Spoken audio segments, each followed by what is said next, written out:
Graças a Deus, meus amados irmãos, bom dia a todos. É com muita alegria, muita satisfação e somos gratos a Deus pela oportunidade que Ele nos dá de estarmos aqui hoje, nesse domingo, dia do Senhor, primeiro dia da semana, para estudarmos um pouco mais da Sua palavra. Vamos dar continuidade à nossa série de estudos bíblicos no Evangelho de Mateus, ainda no capítulo 12, hoje do versículo 38 até o versículo 42. Mateus 12, do 38 ao 42. Achamos? Mateus 12, do 38 ao 42. Vamos ler, irmãos. Então, alguns escribas e fariseus replicaram: Mestre, queremos ver de tua parte algum sinal. Ele, porém, respondeu: uma geração má e adúltera pede um sinal, mas nenhum sinal lhe será dado, senão do profeta Jonas. Porque assim como esteve Jonas 3 dias e 3 noites no ventre do grande peixe, assim o Filho do Homem estará 3 dias e 3 noites no coração da terra. E ninivitas se levantarão no juízo com esta geração e a condenarão, porque se arrependeram com a pregação de Jonas. E eis aqui está quem é maior que Jonas. A rainha do sul se levantará no juízo com esta geração e a condenará, porque veio dos confins da terra para ouvir a sabedoria de Salomão. E eis aqui quem é maior do que Salomão. Pai bendito, Deus santo, glorificado e exaltado seja o teu santo nome. Nós te pedimos, Senhor, que tu conduza esses estudos bíblicos, tu conduza essa exposição, para que ela toque em nossas mentes, toque em nossos corações e nos mude. Tem misericórdia de cada um de nós. O mesmo Espírito que inspirou Mateus a narrar, a relatar esse acontecimento, também entre nossos corações, nossas mentes e mude nossas vidas. É o que nós pedimos, na pessoa do teu Filho amado Jesus Cristo. Amém. Irmãos, essa passagem bíblica é um questionamento dos fariseus, um desafio que os fariseus fazem a Cristo, e ele responde com uma condenação, com um aviso de condenação contra aquela geração. No entanto, a gente pode trazer essa condenação e esse aviso também para a nossa geração. É como se Mateus estivesse falando diretamente conosco. Nesse tempo que nós vivemos, esse tempo de apostasia, de separação de Cristo, de libertinagem que todos nós vivemos, é como se o Senhor estivesse falando à nossa geração. Vamos ver aqui o que a palavra de Deus tem para nos exortar e nos falar hoje. Diz assim: então, alguns escribas e fariseus replicaram: Mestre, queremos ver de tua parte algum sinal. O Senhor vinha sendo desafiado desde o capítulo 8 pelos fariseus, eles tentaram matá-lo, os líderes, os herodianos, os escribas. Então o Senhor vinha com uma série de desafios aí, sendo desafiado por eles por diversas vezes. Eles chegaram a dizer que o Senhor usava o poder de Beelzebul, que era o maioral dos demônios, do próprio Satanás, para expulsar demônios, para curar. E o Senhor o respondeu, dizendo que a blasfêmia contra o Espírito Santo não há perdão. E o Senhor vem os retrucando, fazendo ali uma espécie de um debate. Toda vez o Senhor saía ali vitorioso nos debates, porque é a sabedoria em pessoa, é o Rei dos Reis e Senhor dos Senhores. E eles não se cansaram. Olha só, apesar do Senhor já ter curado cego, mudo, surdo, ressuscitado pessoas, transformado água em vinho, ter feito diversos e outros milagres, eles chegam com o Senhor e falam: Senhor, faz um sinal, faz alguma coisa para que nós vejamos e possamos crer em Ti. Pode parecer algo piedoso eles pedirem um sinal, porque diversos homens de Deus pediram sinais. Gideão pediu sinal, Noé pediu sinal, Moisés pediu o sinal do próprio Deus, e o Senhor acabou fazendo. Só que nesse caso aqui é diferente. Nesse caso aqui é como se eles estivessem tentando domesticar Cristo. Como se eles estivessem sentados em um trono e pedissem para que seu servo fizesse alguma coisa para ver se eles aprovavam ou não. Senhor, se tu és realmente filho de Deus, se tu és realmente o Deus encarnado, para que eu creia nisso, faz um sinal para a gente. Uma outra pessoa, qualquer um de nós, se tivéssemos o poder de fazer sinais como Jesus tinha, fazer maravilhas como Jesus tinha, dentro das nossas limitações, nós prontamente faríamos o sinal e tentaríamos mostrar para aquelas pessoas quem nós realmente somos e para que eles cresçam. No entanto, Cristo é a sabedoria em pessoa. Cristo prescrutava os corações. Cristo sabia o que eles estavam pensando, porque era o Deus encarnado. Cristo sabia que aquilo era um desafio a fim de que eles julgassem a Cristo. E que mesmo que Cristo fizesse qualquer sinal, abrisse os céus, alinhasse as estrelas dos céus, fizesse o sol baixar, não importa o sinal que Cristo fizesse, eles não iriam crer. É como a história do rico e do mendigo, de Lázaro. O rico está no inferno e ele fala: deixe que eu volte e avise os meus parentes sobre a verdade, para que eles creiam em Cristo. Aí é falado para ele: eles têm Moisés e os profetas. Se eles não creem em Moisés e os profetas, mesmo que volte alguém dos mortos e fale com eles, eles não crerão. Não adianta. É a mesma coisa aqui. Não importa o que Jesus fizesse ou deixasse de fazer, eles não iriam crer. Eles estavam procurando algum erro que Jesus cometesse para tentar matá-lo, que é o que nós vimos lá no capítulo 8, e que nós estamos vendo durante toda essa exposição. A partir daí, eles queriam matar Jesus a partir de algum erro dele. Não acharam, inventaram e causaram ali provocaram a sua crucificação. Então, o Senhor, ele não é algo, irmãos, ele não é alguém que nós podemos controlar, apesar de querermos isso. A nossa geração, assim como essa, quer controlar Jesus. A nossa geração, como essa geração, ela pede sinais. A nossa geração, como essa geração, quer domesticar a Cristo. Tanto que se tem em algumas igrejas campanhas de cura, campanhas de milagre, campanhas de libertação. Quinta-feira, 19h30, vem à nossa igreja que Jesus vai curar você. Mas espera aí, quem decide quando Jesus vai curar e se vai curar somos nós? É você? Sou eu? E ai de Jesus se não vier e não curar a pessoa, não participar daquela campanha de libertação. É a mesma coisa que está acontecendo aqui. Campanha da libertação, campanha dos milagres. Quem disse que eu que dito as regras? Quem disse que eu que determino? Porque hoje ninguém mais pede a Jesus, né? Ninguém mais implora, ninguém mais suplica. De Senhor, eu determino que tu faça isso. De onde tiraram isso? Era exatamente isso que esses homens queriam fazer. Se tu és realmente, vamos aqui parafrasear eles aqui, se tu és realmente quem tu diz que é, se tu és realmente o Filho de Deus, se tu és realmente Deus encarnado, se tu és realmente o Messias, faz um sinal para que nós creiamos, para que nós vejamos. No entanto, Cristo já tinha feito diversos sinais. Já tinha mostrado quem realmente ele é, que ele era rei, que ele era senhor, que ele era profeta, que ele era sacerdote. Eles não haviam crido, mesmo assim continuavam o desafiando.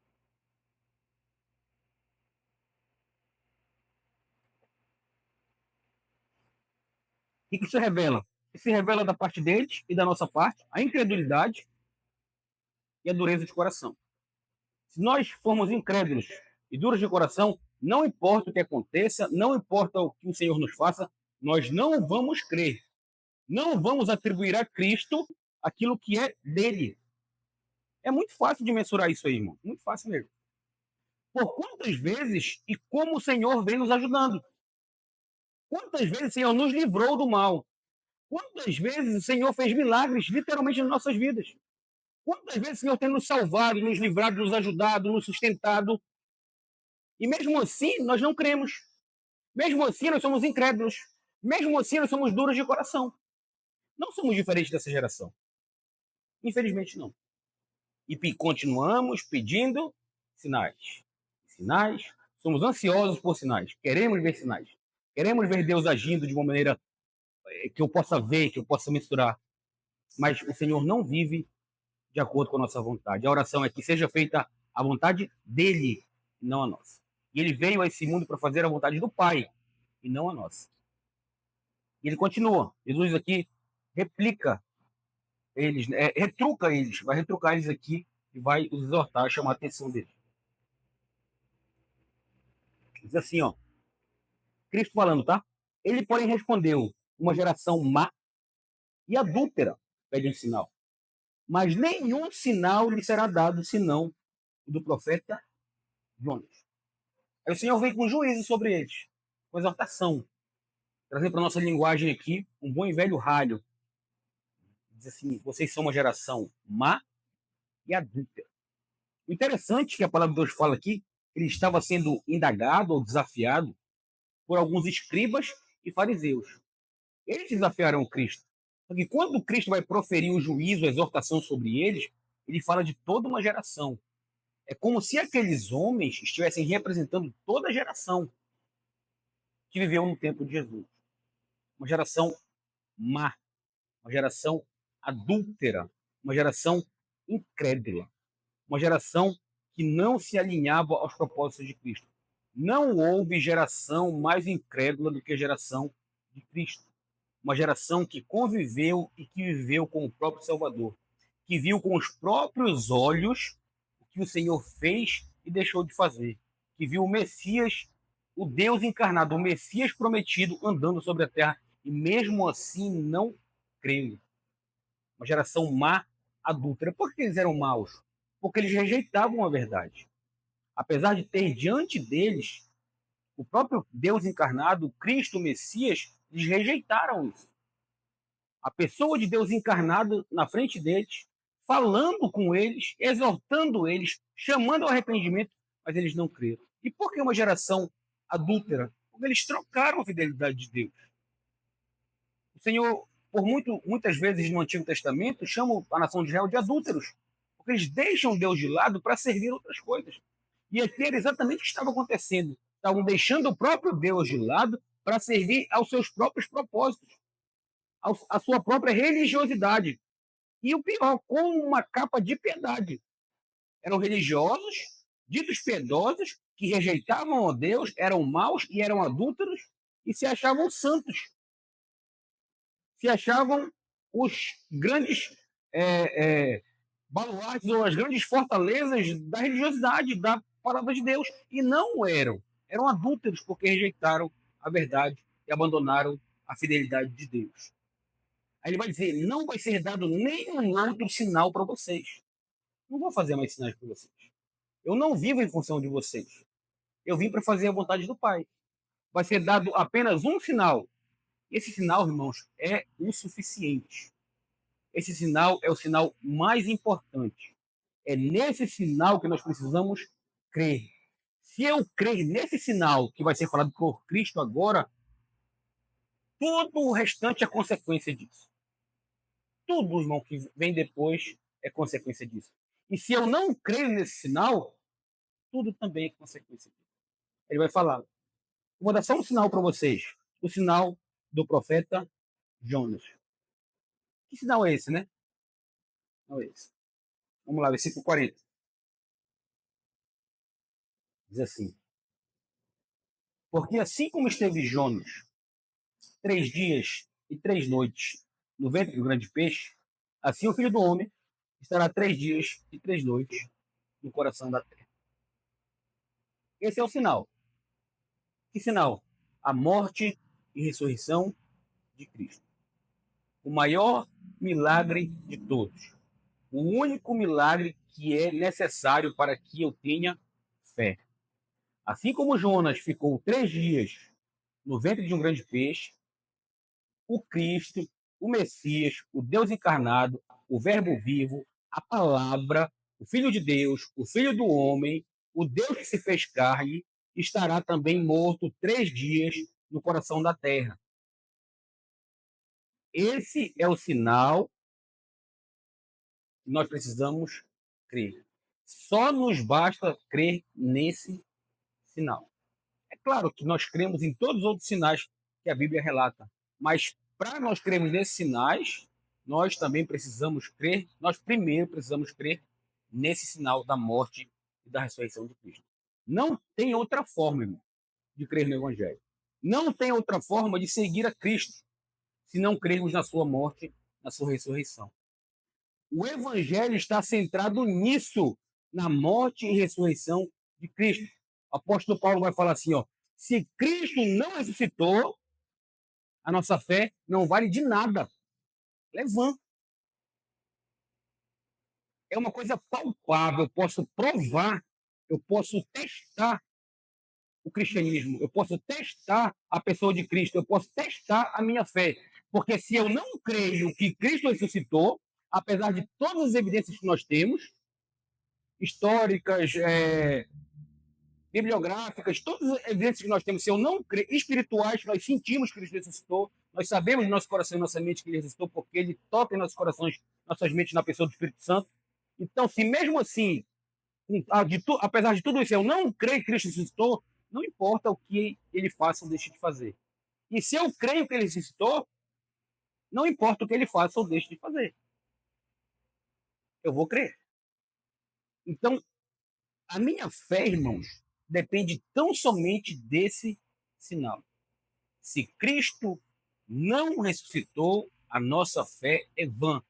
Lá em 1 Coríntios 15, 13, o apóstolo Paulo vai falar sobre isso. Vamos lá, para não pecar aqui contra Deus, contra o apóstolo Paulo, ver como é que ele trata esse assunto. Como isso é importante, a questão da ressurreição. O evangelho, irmãos, é centrado na ressurreição de Cristo. Até hoje, tudo que os inimigos da palavra de Deus, inimigos de Cristo, o próprio Satanás, a coisa que ele mais tenta desacreditar é a ressurreição de Cristo. Porque ele sabe que se ele desacreditar a ressurreição de Cristo, o evangelho cai por terra. Não tem mais evangelho, não tem mais cristianismo. Mas até hoje, ele nunca conseguiu e não vai conseguir, porque ela é algo real, é algo palpável. Diz assim, ó, a partir do versículo 14 aqui, ó, diz assim, e se Cristo não... 1 Coríntios capítulo 15, tá? E se Cristo não ressuscitou, é vã a nossa pregação e vã a vossa fé. Se o nosso Salvador, irmão, não ressuscitou ao terceiro dia, não adianta pregar. Se eu não creio nisso, não adianta eu vir na igreja. Se eu não creio nisso, não adianta eu ler a Bíblia. Se eu não creio nisso, não adianta eu orar. Porque eu não vou ter fé. A fé é baseada nisso, na ressurreição de Cristo. Ele continua. Então, nós somos tidos por falsos testemunhos de Deus. Porque temos asseverado contra Deus que ele ressuscitou a Cristo, ao qual ele não ressuscitou. Se é certo que os mortos não ressuscitam. Porque se os mortos não ressuscitam, também Cristo não ressuscitou. E se Cristo não ressuscitou, é vã a vossa fé e ainda permanece em vossos pecados. Se Cristo não morreu pelos meus pecados, se Cristo não derramou o seu sangue pelos meus pecados, se Cristo não pagou a minha culpa, se ele não assumiu o meu lugar, se eu não sou justificado por ele, eu ainda estou em pecado. Então o que eu estou fazendo aqui? E se Cristo não ressuscitou e não está à direita do Pai intercedendo por mim, como o próprio Paulo vai falar, e se eu não creio nisso, o que eu estou fazendo aqui? Então o cristianismo, irmão, ele é baseado em uma coisa somente, na morte e ressurreição de Cristo. Por isso que Cristo vai falar aqui, ó, eu só vou dar um sinal para vocês. Não precisa de mais nada. A morte e a ressurreição. A minha morte e a minha ressurreição. Aí ele continua, versículo 41 e 42. Agora ele vai falar um juízo contra eles. Vamos ler os dois lá para a gente adiantar logo. Ninivitas se levantarão no dia do juízo contra esta geração. Com esta geração e a condenarão, porque se arrependeram com a pregação de Jonas. E eis aqui está quem é maior do que Jonas. A rainha do sul se levantará no juízo com esta geração e a condenará, porque veio dos confins da terra para ouvir a sabedoria de Salomão, e eis aqui está quem é maior que Salomão. Agora o Senhor vai proferir um juízo contra eles, mostrando que eles são incrédulos e duros de coração, e vai dar dois exemplos de o quanto eles são incrédulos e duros de coração. Ele vai falar, os ninivitas, lembra de Nínive? Aquele povo perverso, os assírios perversos, um povo mau, um povo temido, um povo destruidor, que assassinava mulheres, crianças, e saía destruindo tudo pela frente. Aquele povo, que é extremamente perverso, se arrependeu de seus pecados. Aquele povo que era extremamente perverso se vestiu de pano de saco e cinzas. Aquele povo que era extremamente perverso jejuou. Aquele povo que era extremamente perverso se curvou diante do poderio de Deus e pediu perdão pelos seus pecados. Se arrependeu, mudou de vida. De que forma? Através de Jonas. Mas o que foi que Jonas fez? Jonas chegou lá, fez vários milagres, fez diversas cruzadas, cultos, Não. Jonas saiu correndo pela rua principal da cidade. Em 40 dias, Nínive vai ser destruída. Se arrependam. Só falou isso. Não falou mais nada. E bravo, Jonas não queria falar isso. Foi obrigado pelo próprio Deus a falar isso. Ele teve que pregar. Como ele não tinha como negar que ele foi tragado por um grande peixe, foi cuspido na praia de Nínive, e diversas coisas aconteceram com ele. Ele não pôde mais se negar a pregar. Ele sabia que se ele pregasse, o povo de Nínive se arrependeria. Ele não queria que os ninivitas se arrependessem. Ele queria que os ninivitas morressem, por ser um povo extremamente cruel. Ele sai gritando pelo rua da cidade. 6 palavras. 40 dias e Nínive vai ser destruída. 40 dias e Nínive vai ser destruída. E sai gritando no meio da cidade. E para surpresa de todos, do próprio Jonas, para surpresa de todos que leem o livro de Jonas, aquele povo, mais de 1 milhão de habitantes, se arrepende. Se curva diante de Deus, se veste de pano de saco, pede perdão a Deus, Deus os perdoa e não os destrói. Ele vai falar aqui, ó, no dia do juízo eles vão se levantar, porque se arrependeram com aquela pregação tosca de Jonas, com aquela pregação de má vontade de Jonas. Aí eu estou aqui, pregando, me preocupando, alimentando, curando, cuidando, o próprio Deus encarnado pregando para vocês, e vocês não creem. E sabe o que vai acontecer? No dia do juízo eles vão se levantar e vão falar contra vocês, vão condenar vocês. Olha só o juízo que o Senhor coloca sobre esses homens, como ele os condena. Ele continua. E tem mais. Tem uma rainha, a rainha do sul, que ela andou no lombo de um camelo quase 3.000 quilômetros para ouvir a sabedoria de Salomão. Porque ela descobriu que Salomão era um homem sábio. Ela queria saber quem era Salomão e quem era o Deus a quem Salomão servia. Então ela andou mais de 3.000 quilômetros para ouvir a sabedoria de Salomão e se encantou com isso. Aí está aqui. Quem é maior que Salomão? Quem é a sabedoria em pessoa? O verbo que se fez carne. Aquele que era de tudo e de todos. Aquele do qual nada que foi feito se fez sem a presença dele. Eu estou aqui, muito mais sábio que Salomão, maior que Salomão, a sabedoria encarnada, e vocês não creem em mim. Vocês não querem ouvir o que eu falo. Vocês querem sinais. Então, no dia do juízo, a rainha do sul vai se levantar e vai também condenar vocês. O que isso nos mostra, irmão? Isso nos mostra que a quem mais é dado, mais é cobrado. Quem mais tem, quem mais é exposto à revelação de Deus, à verdade de Deus, e não crê nessa verdade, ele terá um juízo muito pior do que aquele que foi pouco exposto à verdade de Cristo. Todos serão condenados. Quem não crer em Cristo será condenado, independente de qualquer situação. Mas aquele que teve a opção, a oportunidade de ouvir e de crer, e não creu, e rejeitou como esses homens fizeram, como muitos de nós fazemos, ele terá um juízo muito mais severo e muito pior. Porque essas pessoas que creram, mesmo com revelações limitadas, irão se levantar e também condenarão aqueles que não creram. Esse é o juízo de Deus para aquela geração, e esse é o juízo de Deus para a nossa geração. Se aquele povo teve acesso à revelação de Deus, hoje nós muito mais, né, irmão?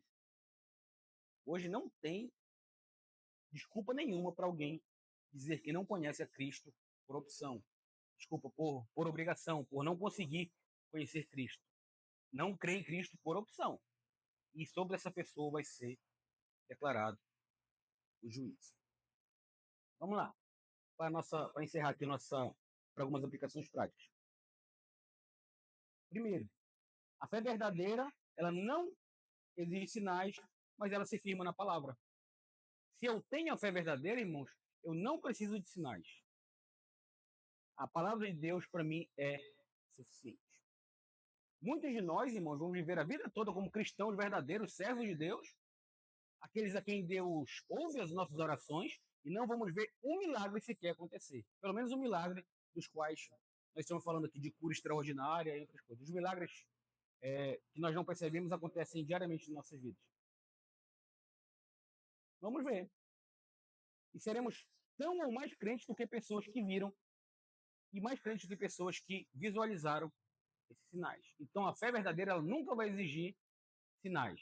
ela sempre vai ser firmada na palavra de Deus. A palavra de Deus é suficiente. O único milagre que nós cremos é no milagre da ressurreição. Precisamos crer no milagre da ressurreição. A ressurreição de Cristo, irmãos, é o centro do Evangelho. É o centro. Nada mais importante que a ressurreição de Cristo. Irmãos, eu acho que o milagre mais questionado ou mais banalizado é o milagre de Jonas. Chamam de Jonas e a baleia, né? Os estudiosos, os inimigos da palavra, os ateus, ou seja lá quem for, ou os próprios se dizem cristãos liberais que nós temos hoje, dizem que não creem nos milagres, que eram tudo figurado, eles batem muito nisso, que é impossível um grande peixe, uma baleia, né, que seja, engolir um homem e o homem passar 3 dias no ventre dela. E com isso eles desacreditam o Jonas, o relato de Jonas, dizem que aquilo não é verdade, que aquilo aconteceu tão somente no sentido figurado, que era uma figura de linguagem que o profeta Jonas queria passar para dizer que ele estava no porão do barco, ou em algum lugar, qualquer outro lugar que ele estava. Sabe que é o problema, irmãos? E aí o cara vem com uma capa de intelectualidade, são doutores, PhDs e pós-doutorados e tudo mais. Aí o irmãozinho lá que o pastor tá batendo com ele desde a escola dominical, desde que ele era desse tamanho, dizia assim, ó, tudo que o pastor falou para ele lá atrás, que o pai dele ensinou na casa dele para ele, não vale de nada. Aí chega lá o Zé, um PhD que é endemoniado, e começa a falar essas besteiras. O cara, oh, meu Deus, nossa, então é isso. Jonas então não ficou na baleia. Só que, irmãos, olha o problema disso. Se eu não creio, irmãos, em Jonas no ventre do peixe, e Cristo falou, assim como Jonas esteve 3 dias e 3 noites no ventre do grande peixe, eu vou estar 3 dias e 3 noites no coração da terra. Então, se eu desacredito Jonas, o que eles estão tentando fazer com que nós desacreditemos, automaticamente, irmãos, eu desacredito Cristo.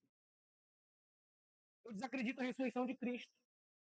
Eles não estão importados, eles não se importam com Jonas, irmãos. Eles não querem provar que Jonas não existiu ou que não ficou no ventre da baleia. Eles querem bater na ressurreição de Cristo. Eles querem que nós não creiamos que Cristo ressuscitou. Porque para nossa fé ser firme e sólida, eu preciso crer na ressurreição de Cristo. E quando eles batem em Jonas, dizendo que não tem como isso acontecer, e eu creio nisso, porque eu quero dar uma de intelectual, automaticamente eu não creio na ressurreição de Cristo, porque Cristo falou que isso aconteceu com Jonas. Então Cristo é mentiroso. E se ele mentiu sobre Jonas, ele também mentiu sobre a ressurreição. Então a ressurreição também foi no sentido figurado. Não é isso que falam por aí também? Olha só como Satanás é sutil. Ele vem batendo, ele vem comendo pelas beiradas, né? Como se estivesse ali comendo alguma coisa muito quente. Ele vem só devagar. E nós, nosso coração falho e pecaminoso, a gente vai cair nessas armadilhas. A gente deixa de crer nesses milagres que a Bíblia relata e acaba desacreditando na ressurreição. De quando vê, irmãos, o ateísmo já tomou conta da gente. Mesmo na igreja, pastores ateus, irmãos. O que tem de pastor ateu, irmão, que não crê em Cristo, que não crê na ressurreição, não é brincadeira. A gente vê pelas falas deles, pelo que eles falam. Falam em tudo, menos em ressurreição, menos em morte de cruz, menos em perdão de pecados. Um outro episódio também que é muito batido, que é extremamente importante para a nossa fé, é Adão. Mudando aqui um pouco de assunto.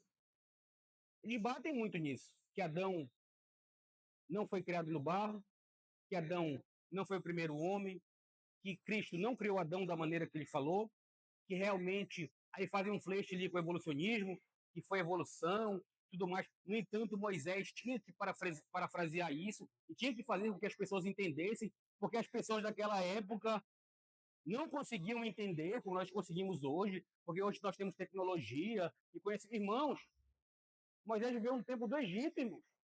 Os maiores e melhores engenheiros da história embalsamavam pessoas que até hoje os seus corpos duram ainda, e até hoje nenhuma tecnologia conseguiu descobrir como eles faziam isso, como eles faziam pirâmides. Eram pessoas extremamente inteligentes, que conseguiam crer, ver e entender tudo que era falado para eles. Moisés não precisava usar sentido figurado para falar sobre a criação, para falar sobre Adão, para falar sobre Eva. O que ele falou foi realmente o que aconteceu.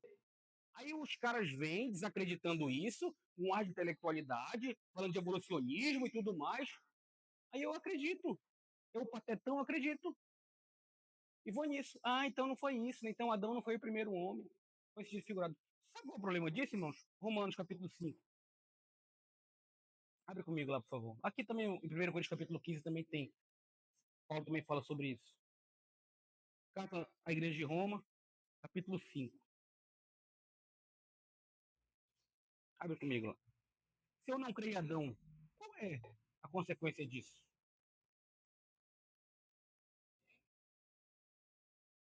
Eu sou inteligente, né? Eu sou estudado.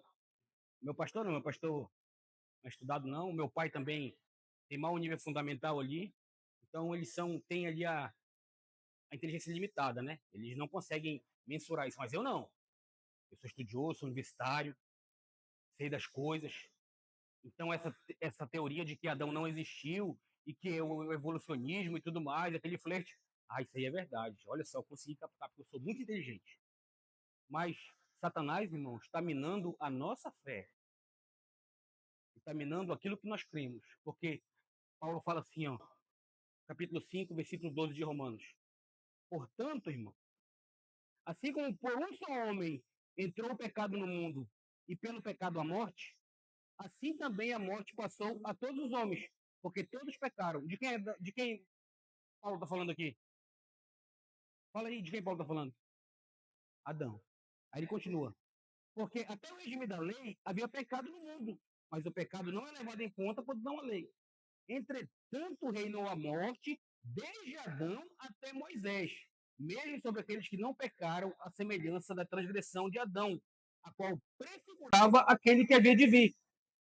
Então, Adão foi o primeiro homem que prefigurou aquele que havia de vir. Então, Paulo está falando que Adão foi o primeiro homem e prefigurou aquele que havia de vir. E Adão errou, e pelo pecado de Adão, todos nós pecamos. Não é isso que Paulo está falando? Paulo está afirmando isso? Então, Paulo está ali fazendo uma espécie de. Está trazendo como verdade bíblica e aprovada o relato de Moisés, de Gênesis. Está ou não está? Não é isso que Paulo está fazendo? Ele continua. Todavia, não é assim o dom gratuito como ofensa, porque se pela ofensa de um só morreram muitos, muito mais a graça de Deus e o dom pela graça de um só homem, Jesus Cristo, foram abundantes sobre muitos. O dom, entretanto, não é como no caso em que somente um pecou, porque o julgamento derivou de uma só ofensa, a ofensa de Adão, para a condenação, mas a graça transcorre de muitas ofensas para a justificação. Vamos continuar lá. Se pela ofensa de um e por meio de um só reinou a morte, muito mais os que recebem a abundância da graça e o dom da justiça reinarão em vida por meio de um só, a saber, Jesus Cristo. Olha só. Pois assim como por uma só ofensa veio o juízo sobre todos os homens para condenação, assim também por um só ato de justiça veio a graça de todos os homens para a justificação que dá vida. Porque, como pela desobediência de um só homem muitos se tornaram pecadores, assim também, por meio da obediência de um só, muitos se tornarão justos. Então, Cristo está falando aqui, se pelo primeiro Adão veio a ofensa, o pecado, pelo segundo Adão, pelo segundo homem, veio a justificação, a graça e o perdão. Só que se eu não creio no milagre da criação do primeiro homem, do jardim do Éden, da tentação, não importa se eu digo que creio em Cristo, porque minha fé não está embasada. A fé, irmãos, não é um sentimento. Ai, que legal, eu estou sentindo. Ai, arrepiei todinho. Não é isso que é fé, irmão. Fé está aqui, ó. Eu tenho certeza de que Cristo ressuscitou. Eu tenho certeza de que Adão existiu. Tenho certeza que mesmo que Adão tenha pecado e ele me represente, Cristo me justificou, derramou seu sangue por mim. Eu tenho perdão. Eu tenho para quem recorrer.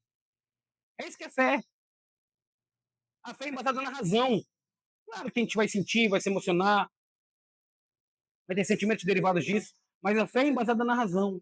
E eles batem justamente nisso. E a gente, sem perceber, de maneira sutil, está sendo levado a não crer mais em Cristo e em Cristo ressurreto. Porque se a minha fé em Cristo só depende dessa vida, sou, parafraseando Paulo aqui, um idiota. Não vale de nada. Porque eu preciso crer na ressurreição dos mortos, na ressurreição de Cristo. Terminando, não basta ter acesso ao Evangelho. É preciso que nós creiamos e nos arrependamos. Não adianta só saber, ler, escutar. Essas pessoas sabiam, liam, escutavam, mas não creram e não se arrependeram. O que Jesus exige de nós é o que aconteceu com os ninivitas e com a Rainha do Sul. Mesmo com uma revelação limitada, eles creram. E nós, com uma revelação muito mais abundante, também é exigido que nós creiamos. Que o Senhor toque nossos corações, o Senhor toque nossas mentes, nós possamos guardar no nosso coração, nossa mente, essa palavra, possamos crer, assim como eles creram. Que sejamos como eles e não como essa geração que viveu com Cristo e era má, adúltera e perversa. Tá certo? Vamos orar? Pedindo a Deus misericórdia, que Ele nos ajude, que Ele nos guarde. Pai bendito, Deus santo, nós te damos graça por tudo que tens feito por nós, por permitir, Pai, que estivéssemos aqui hoje. Apesar dos nossos erros, das nossas falhas, de tudo aquilo que temos cometido contra Ti, de sermos maus, adúlteros, perversos, mesmo assim Tu nos dá a oportunidade de que peçamos a Ti perdão. Tem misericórdia de nós. Perdoa nosso direito de coração, nossa incredulidade. Coloca em nós fé, nosso coração de pedra se transforme em um coração de carne. É o que nós pedimos e desde já te agradecemos na pessoa do Teu Filho amado Jesus Cristo. Amém.